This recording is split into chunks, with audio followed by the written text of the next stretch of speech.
Hey, bada boom, bada bing. This is Agent Steelbeak, and you're listening to the St. Canard Files. But I gotta tell you, listening to Dipwing Dork podcast ain't gonna win you any brownie points with me. Hey, listen, when you leave, don't let the door hit you where the good Lord split you. Bye-bye.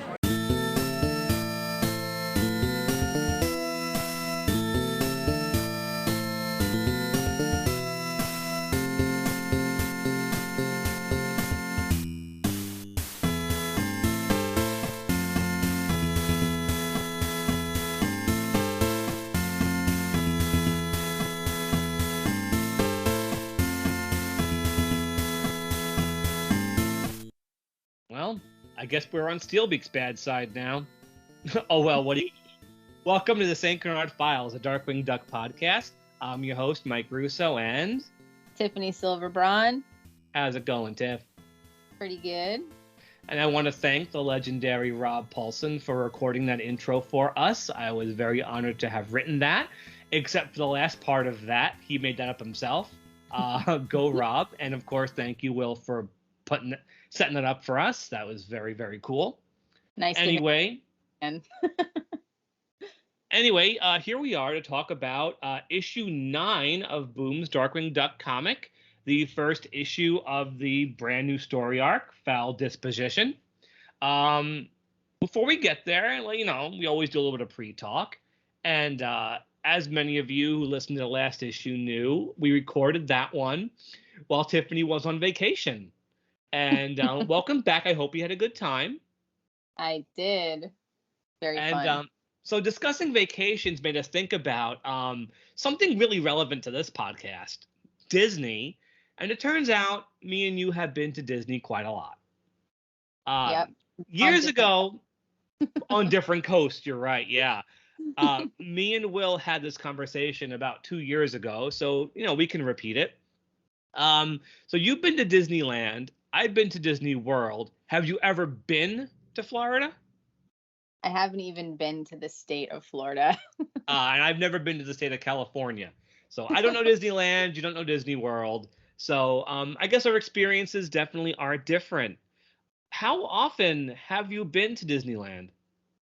I couldn't even count how many times I've been to Disneyland. I used to go multiple times a year since I was a kid. Although now, within the last 3 years, and also since I moved up to the Bay Area, which is a lot farther, I don't go as often. Also COVID. Yeah.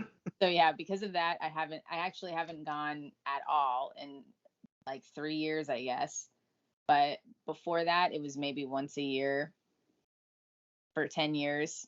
Wow, nice. So you probably have some really great memories. Oh yeah, definitely a lot of childhood memories. And there's actually a day that me and my friends would always go, which is called Bats Day. I don't know if you know about that on the East Coast. I've never heard of that. It's like the spooky kind of goth meetup day where everyone goes. Oh, that's your thing, definitely, right? Yeah, it's super fun. And then there's always a meetup at the Haunted Mansion where everybody takes pictures, and it's people from all over the place that go. It's really fun. Nice. There's another one called Dapper Day where I've heard of that. Yeah, that one's super fun too. So I like going to all the little special events. Cool. What are your favorite attractions? Well, Haunted Mansion. Well, yeah.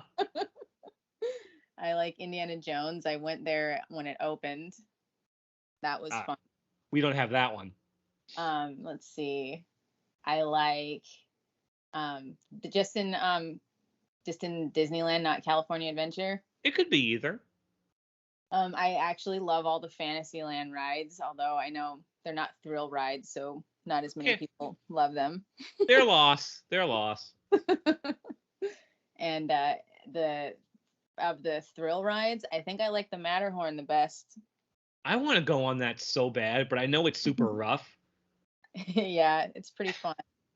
I don't know if my legs and my back could take it if I ever... I had to stop going on Space Mountain for that reason. And I heard Matterhorn's worse. Oh, man. I used to love Space Mountain so much. And then, I don't know, one day I went and I just had the thought of not being able to see anything and the possibility of getting hit in the face. Oh, Or, oh like, my God. hurt. And I'm 6 And then- feet tall, so I know how that feels. Yeah, so then my anxiety got the better of me, and now I don't have as fun of a time on Space Mountain. Yeah, the anxiety got me once. The last time I rode Tower of Terror, I had an anxiety attack on it, and I've never been back on it. I love Tower of Terror, but they re-skinned it here at California. Yeah, Now it's Guardians of the Galaxy, which is really, really sad I know. for me. So yeah, of course, I have a few more parks to choose from when it comes to the Disney parks on my side of the country. But my favorite park definitely is the Magic Kingdom. Like you, I love all the Fantasyland rides. I hate that the dark rides are slowly going away, like Snow White is gone. And of No. course, yeah, they got rid of that. And they made the Seven Dwarfs Mine Train, which the last time, only time it was open when I was there was the last time I was there, and the line was too long, so we couldn't do it. Was it called Snow White's Scary Adventure there too? Yes. Okay. And shame that went. And I have vague memories of riding 20,000 Leagues Under the Sea. Oh, A ride I am absolutely fascinated by. I And love that. I'm sad it's gone, and it's been gone for a really long time. Is but it Finding Nemo there too? No, they just bulldozed the entire thing. That's where the Seven Dwarfs Mine Train, the Be Our Guest restaurant, and the Voyage of the Little Mermaid are. All of that space. Wow. Yeah, that was a big attraction, but they just bulldozed the whole thing. They didn't turn that into something else. That is sad. I used to like Epcot a lot more. Based on what I've been reading, Epcot is changing really hardcore. A lot of stuff is going, a lot of stuff is being changed to different Disney IPs. Although I have to say, I like walking around World Showcase, going to all the countries. Back when I used to drink, which I cannot anymore because I'm getting old, used to enjoy a beer in Germany, a beer in Japan, maybe a Bavarian pretzel. Right. But no, I can't do that anymore, even if I was to go back. But there's the Donald Duck Three Caballeros boat ride in Mexico I really enjoy. Whoa, I didn't even know about that. That's awesome. Yeah, and it's really cool because it's got mostly screens with animation by Eric Goldberg of the characters, which is really cool. And the very, very end, they use animatronics of Donald, Jose, and Panchito from a really old stage show that they closed in the early 80s at Magic Kingdom. And they repurposed the animatronics for the end of the ride. But Donald keeps breaking, Jose keeps breaking, they keep falling over, they keep taking them out. It's only a matter of time before they revamp that ride and make it into Coco. Which, let's be honest, that would be really cool. Yeah, it would. The Disney Hollywood Studios really isn't for me anymore. I like Star Wars just fine, but not enough to go to those rides and in the that whole area they have there now. I'm not a big fan of Disney's version of Star Wars. I'm really just a big fan of the newer ones. Not the newer ones, the original trilogy. I'm sorry. The only thing I like really, really, really love at Hollywood Studios that's still there is Muppet Vision. Yeah. Which is the last thing Jim Henson did. And that would be heartbreaking if they closed that. I would be so upset. And Animal Kingdom, I think I've only been to twice.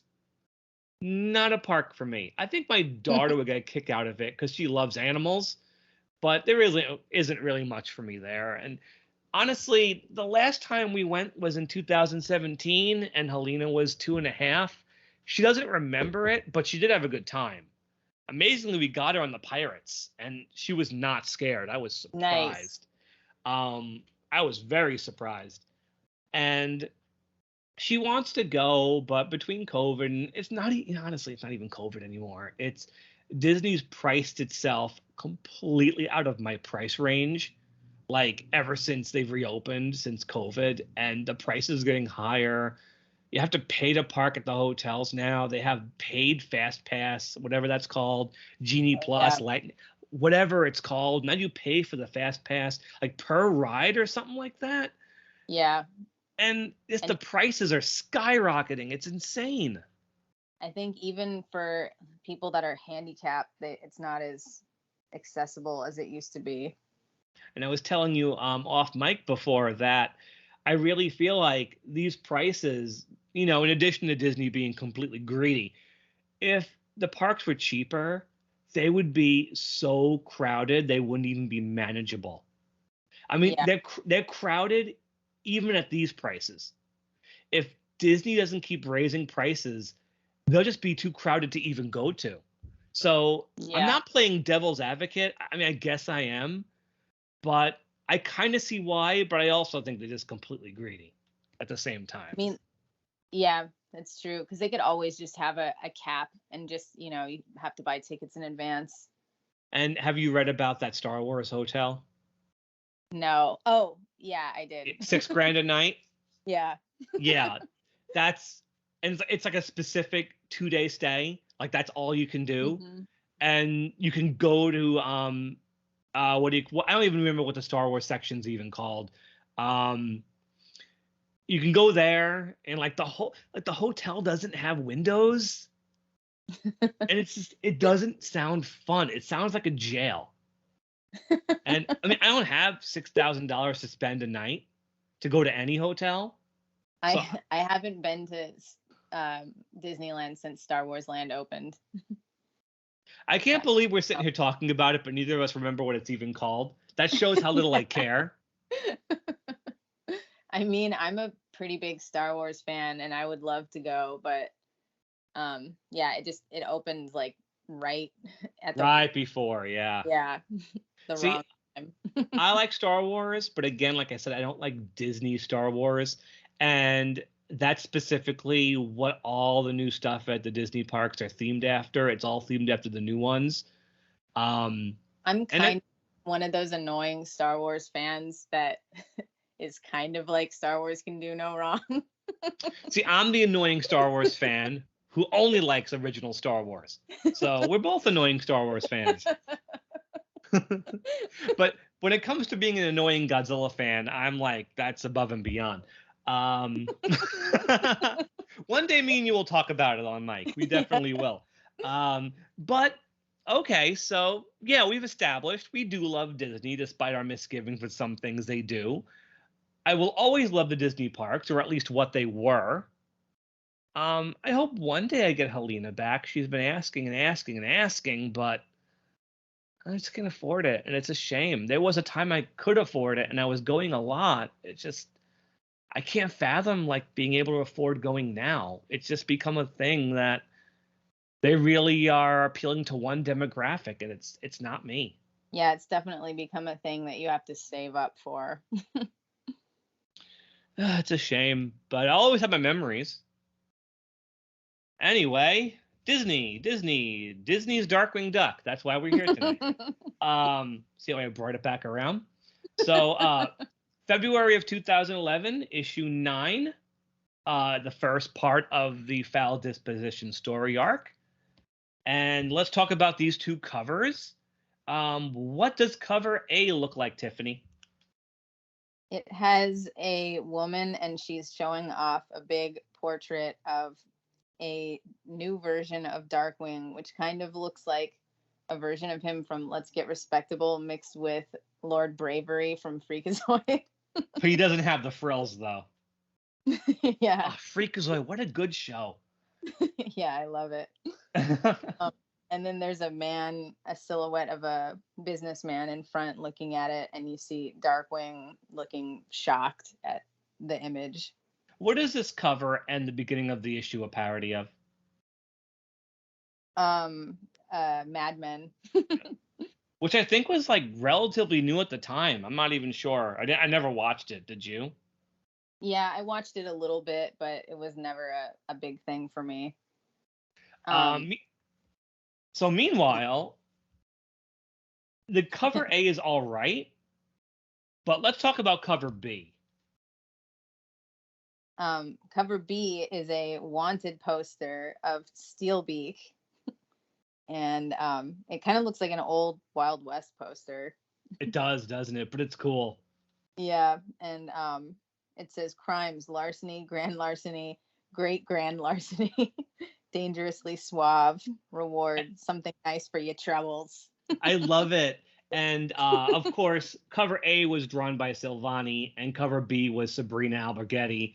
And what an amazing Steelbeak! Yeah. Like she can do no wrong when it comes to me and how she draws Darkwing Duck characters. I don't think I mentioned in the last episode, but she was an artist on Ed, Ed and Eddie, at least the later episodes, and you can totally see it in some of her art. Another good show. I did enjoy that show. Yeah, it's great. So let's start talking about our story here. So we start at an ad agency. What is happening? What's this meeting about, Tiffany?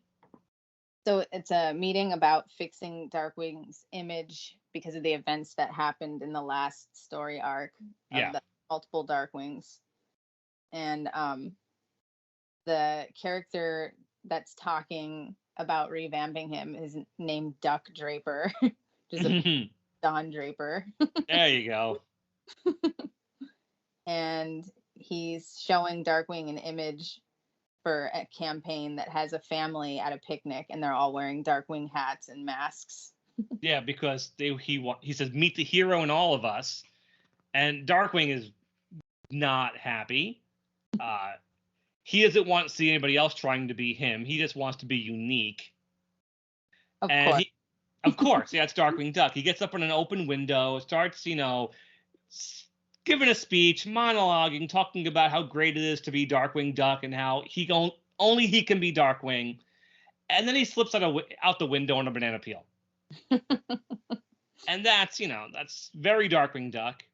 Again, of course. And we get a lot of references just in these 2 pages. On the walls behind Duck Draper are portraits of the Jungle Cruise and the Haunted Mansion. Again, Disney Park stuff. Hitchhiking ghosts. Hitchhiking ghosts, yes. And the character who drops the banana peel that Darkwing falls on, you only see his feet and a little bit of his face, and it turns out to be who? Goofy. Goofy kind of gets around in this comic book. Yeah. I guess he lives in St. Canard. I guess so, or he works there. We never found out what Goofy did on Goof Troop. Maybe he worked in St. Canard and commuted there back and forth. Yeah, there you go. So really, looks like horse collar too. You do get a quick glimpse, and it does look like a flesh-colored horse collar. So when Darkwing falls out the window, we get this really weird panel, a full-page panel of Darkwing falling, and Launchpad Goslin, Morgana, Megavolt, Negaduck, Bushroot, Quackajack, and Liquidator, all reflected in the buildings as he falls. Why? I have no idea. I don't understand what this even represents, because these characters are not, at least the villains are not in this story. Mm-hmm. So Darkwing falls, and this next page, the gags that come up here are a perfect illustration of the differences between the Boom version of the story and Definitively Dangerous version. I'm going to go through them because it's really interesting. So in the Boom version, Darkwing crashes under the top of a building, smashes into looks like a big wooden crate with an antenna, and he's all smashed up. And then Launchpad pulls up in the Thunderquack and makes a comment about, that went a lot better than other meetings. And he makes a comment, I don't think the folks at Young and Rheumatoid are ever going to get the stains out of their carpet. Darkwing says he wants to be alone. The Launchpad makes this really long-winded comment. He says, sure thing, DW. You know how I wanted to be alone after accidentally eating all that wax fruit at the Wax Fruit Expo. And then he says goodbye, flies away, and Darkwing just goes, ow. Okay, so here's how the Definitively Dangerous version of this scene plays out. The first thing that happens after he crashes is Darkwing goes, this is the perfect snapshot of my life at this moment, which is funny. Launchpad pulls up in the Thunderquack, and instead of the Young and Rheumatoid comment, he says something about I didn't think the building on the corner of Thaddeus and Stone would support the Thunderquack. Nice. Great. A Tad Stones reference. Already, that's funnier. Then Launchpad starts to make that Wax Fruit Expo comment, but Darkwing cuts him off, and he's like, yeah, Wax Fruit Expo, right. As if to comment on the fact that it's a stupid comment to begin with. Because in the Boom version, that's a stupid comment. And in Definitively Dangerous, he blows him off, like he's heard this before. It's almost like meta commentary. Yeah. And then when Launchpad flies away, the perfect punchline, Darkwing says, the worst part is I landed on my keys. It's so funny. It's so much funnier. Yeah. And it's like this one page. The difference is the perfect example of just how a few dialogue changes makes one version stronger than the other. So let's move on, because we're not going to do this every time there's a major change between the versions. What happens next, Tiffany? Then Darkwing wakes up at a ringing sound and sees that someone broke into the library. And he jumps down and says, let's get literal.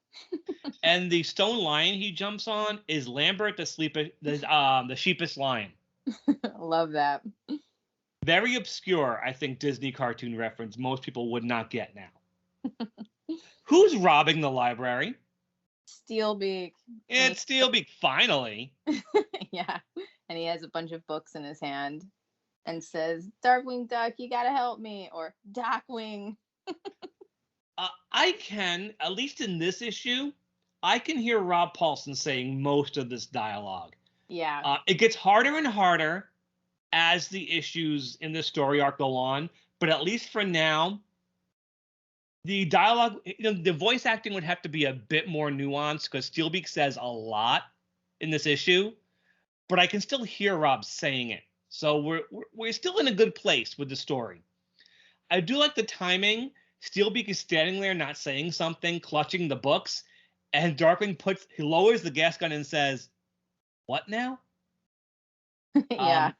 So Tiffany, as fast as you can, because this is a very wordy few pages, what is going on with Steelbeak? So he's panicking and says, you gotta help me, I'm desperate, and explains that FOWL has a plan that's even too evil and crazy for him, and says that they've summoned like the worst evil they possibly could, and reveals that it's about Ducktales. Yeah. Do we even have to explain what that's about? Yeah. We all know Cthulhu. Cthulhu. The call of Cthulhu, obviously. Yeah. So Steelbeak wants to team up with Darkwing to double-cross FOWL. And yeah. Darkwing is worried this is like a double cross where he's really going to double cross him. A triple cross. The triple cross. As we're going to see, Darkwing's actually right. No spoilers. You should have read this by now, folks. But it's been over 10 years. But yeah, so Darkwing and Steelbeak are going to join forces to stop FOWL. 4 pages of exposition later, that's pretty much what's happening. Although we got a couple more references. We get Susie the Blue Coupe, another obscure Disney cartoon reference. Yeah. So they take off in Steelbeak's... Go ahead. What I was going to say about that, I think that cartoon was like the inspiration for the look of the Cars movies. I think so too. There's an MGM cartoon by Tex Avery called One Cab's Family, which is very similar too. Where the cars have faces and they're alive. It could have been either. Either one could have inspired Cars. So speaking of cars, Steelbeak has a flying car, which is pretty cool. And they're flying over St. Canard together. And we get a familiar Disney bird. Who is this flying up above them? It's Wilbur from the Rescuers Down Under. Nice. Before we recorded, we weren't sure which bird it was, whether it was Wilbur or Orville. They're so similar, I can't even keep track, and I'm a huge Disney fan. There's some fun dialogue where Darkwing is a little jealous that Shush never sprang for a car this cool. Steelbeak has a good dialogue. Those bums may have supposedly been on the right side of the law, but they were definitely on the wrong side of style. And Steelbeak is definitely playing this double cross really well. Like, you almost believe that he wants to team up with Darkwing. Yeah. So when Darkwing realizes it's almost 8 o'clock, he asks Steelbeak. I was going to say, one thing is he's a little too, like, nice to Darkwing. A little too chummy, yeah. Yeah. We know this isn't a partnership that's going to last, which is why I have no problem saying he is going to double cross him eventually. So they land by Drake's house, so Darkwing can put Goslin to bed. Aww. Goslin. So Goslin wants to, come fight crime with him, but Drake does not want to tell her what's going on. He's trying to keep this a secret, and is basically saying, not really much that needs to be done. I don't want you coming out on a school night. The Gizmo Duck suit is still in a million pieces. I want you to stay here. But I'm not really paying attention to the story because there are like a zillion Disney posters in Goslin's bedroom of a whole ton of characters, mostly villains. Tiffany, do the honors tonight. Can you tell us all of these references? Okay, we got Pain and Panic, Lucifer, Smee, Jasper and Horace, one that's a mystery, I'm not sure. Yeah. Gurgi, King Again. Louie, Lampwick, the Heffalump as a bee, Kronk, Jumba, another mystery one because it's obscured by a word bubble, Iago the Parrot, and Shock and Locke from Nightmare Before Christmas. And we do get a few more next time we see Goslin's room. But Darkwing is about to be an ultimate jerk to Morgana. I mean, he's always a jerk to her. But here, this is setting up this story arc, part of the story arc where Morgana doesn't feel like she's wanted anymore. So he gets ready to go back out. And she wants to go with him to basically show St. Canard how the city's new power couple what they can do. And she's excited. She says, I'm back to my old self again. I want to weave that black magic. Darkwing kisses her goodnight and tells her that where he's going, he doesn't think they'd make use of her skills. That doesn't sound terrible, but it also definitely seems cold. Yeah. And he leaves. He just closes the door and just walks out of there. Definitively Dangerous makes it a little less mean. Instead of making that skills comment, he tells her he needs her to stay behind and babysit Goslin because that's a more dangerous job. Which, that is so much more true to Darkwing Duck. And it is nowhere near as hurtful either, right? Yeah. I love the idea of Morgana babysitting Goslin. I wish we could have seen more of that. I wish these comics had room for like just bits of comic business and like pratfalls and sight gags and just detours that the show would have taken. Yeah. I mean, it can't really do that. I mean, with 4 issues in a story arc, you probably could have found time. But these things are just too plot heavy for that. We do cut back to Goslin's bedroom where what happens? She hears a pshoom sound and looks out the window and sees Darkwing and Steelbeak flying out in Steelbeak's car. And continue. What'd she say? She says she thinks that there's no way that he would be working with Steelbeak and that he must be under some mind control and that she needs to go out and help. Yep. She says, well, there's one superhero they won't count on showing up. Make that 2. We know where this is going. Yeah. Although we do have more posters on her walls and a few other Disney references. Tiffany, once again, do the honors with those. Yeah, you got Willie the Giant from Mickey and the Beanstalk, the wizard from Fantasia. What was his name again? Yen Sid, Disney spelled backwards. Yeah, and Alligator from Fantasia, the caterpillar, and you got a pink elephant. Do not enter poster on her door. She also has a couple of the Toy Story characters on her dresser. She's got Ham and Jessie. Yeah. And so Goslin crawls out the window dressed as Quiverwing Quack behind Morgana, who is monologuing about being so frustrated in Darkwing because she helped him defeat Negaduck and Paddywhack and everything. And, it's like all that's important to him are thrills and glory. What is it I even want with him? And she's mad and she's questioning their relationship. And then she says it would all be so easy if he didn't mean so much to me. The dialogue is okay. I don't mind the stuff she's saying here. But once again, I prefer Definitively Dangerous, where she's trying to make herself feel better by saying, he must care about me. He's making me watch Goslin. It shows how much he trusts me. Which, that makes me feel good to hear her say stuff like that. As a Darkwing fan, I feel better about that dialogue. But it still ends with the same line. It would all be so easy if he didn't mean so much to me. But I do like her inner thoughts are about how Darkwing must trust her to watch Darkwing. I mean, to watch Goslin, I mean. Yeah, I don't like that she is only bringing up the Paddywhack thing, too, because if you know the character, she's helped out multiple times. She could have just said, how many times do I have to save the day for him to finally trust me? Would have made more sense. I mean, the trust thing has been a really big thing with Darkwing and Morgana throughout the entire show. It's always been about trust. And I feel like that... Trust me. No, that's not what I said. And that was settled in Malice's restaurant. Like, this shouldn't even be a matter of trust. So what I think Definitively Dangerous does by having her convince herself, no, he trusts me, he's putting me in charge of Goslin, I think that's a smarter character growth for Morgana. But, what are we going to do? So, Steelbeak and Darkwing get to the old FOWL hideout from Steerminator.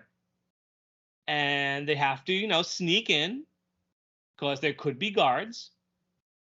So Darkwing ties up Steelbeak and takes him in as a prisoner. And they got some cool security measures. One machine that scans Steelbeak's comb. Another one that scans his metal beak. And the door opens, and there's the Eggmen. And I love how they're drawn. Like, James Silvani remembers there are 3 different size Eggmens. Small, medium, and swole. I mean, this Eggman, the big one, like, I've seen model sheets of the Eggman, and the biggest one was called Beefy Eggman. So, yeah, and this guy's beefy. This guy gives Launchpad a run for his money.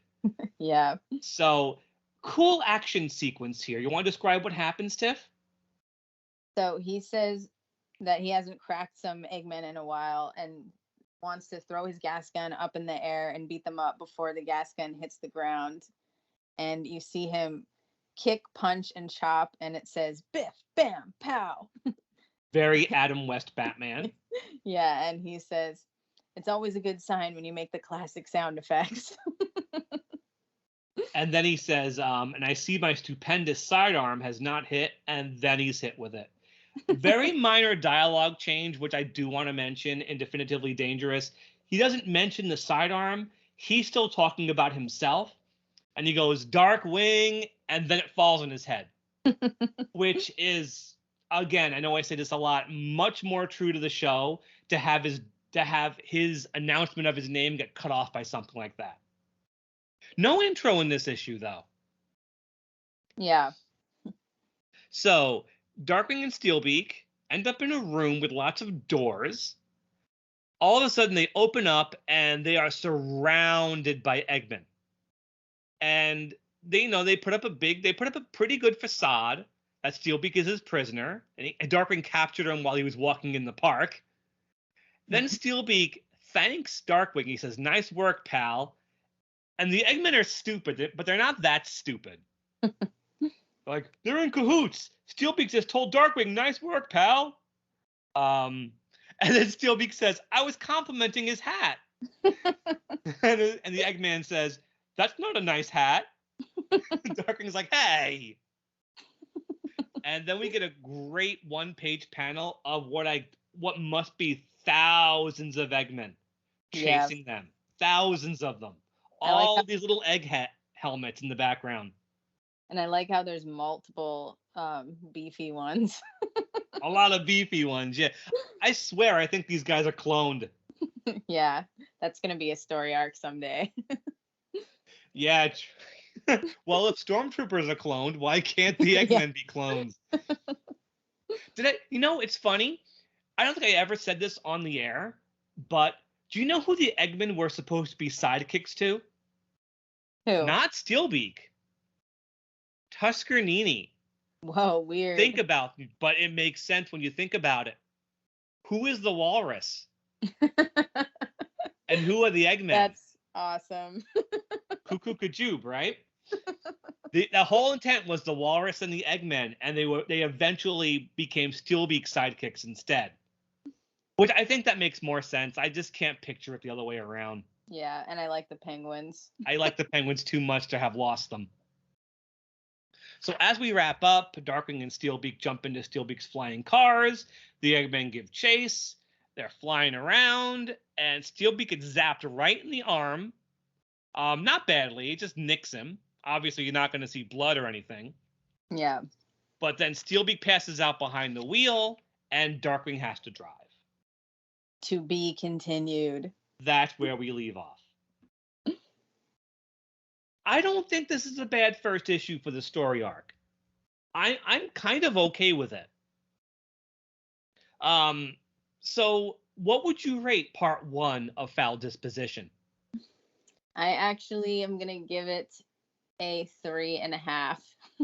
Okay, why would that be? I have some issues with the coloring. I think the art is really great as always.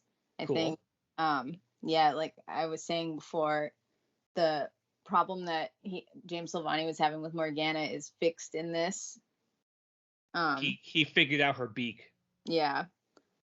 But yeah, the coloring is just really off for me. And it seems like it's a little rushed art-wise.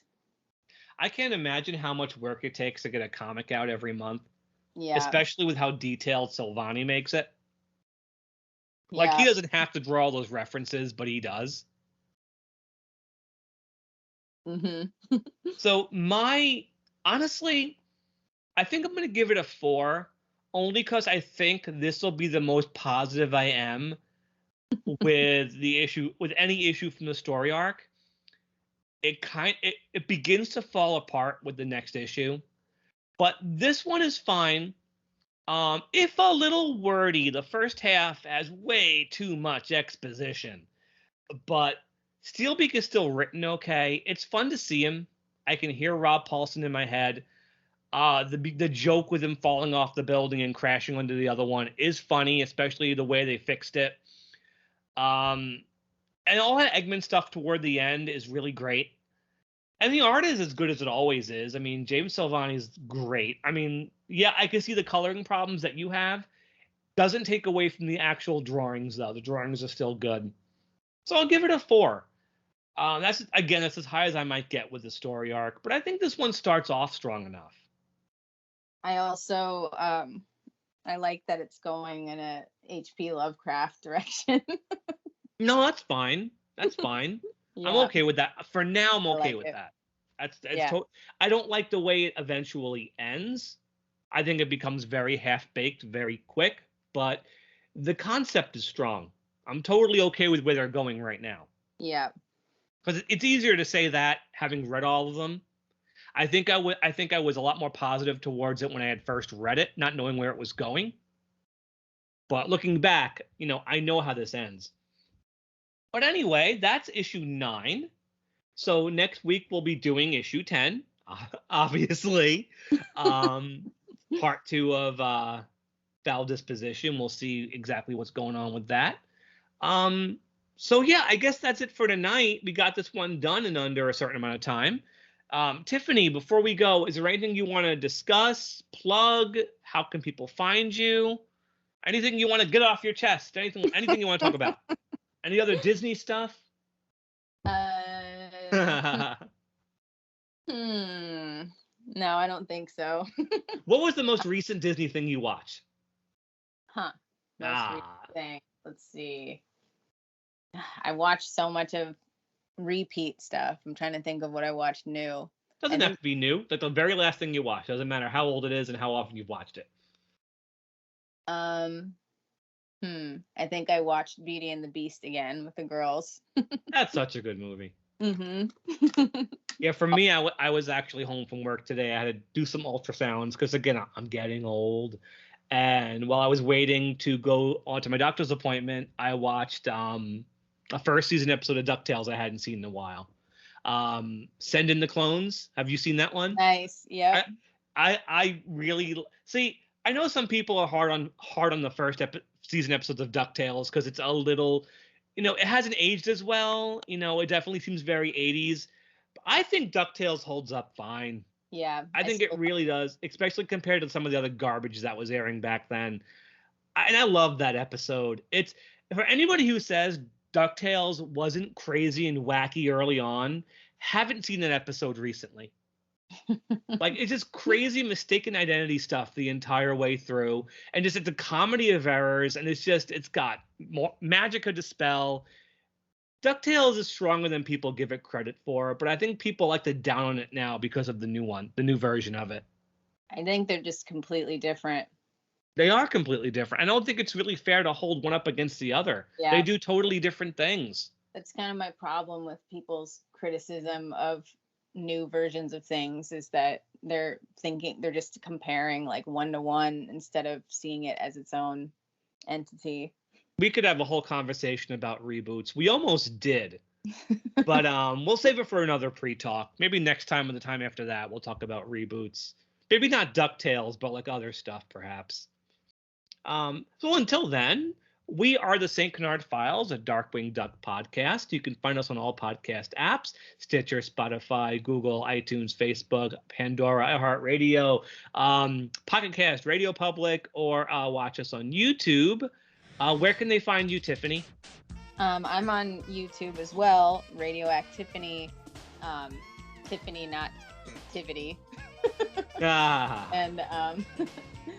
And on Instagram at Tiffany Silverbraun and at Regurgitating Dirty. Okay, so I guess you guys can catch up to us later. I was trying to do a Steelbeak. Bada boom, bada bing. Hold your pants and spit out your gum. I almost wrote that for Rob to say, but I thought it was too specific. Okay, guys, until next time, everybody, have a really good day and stay dangerous. Bye. Good night.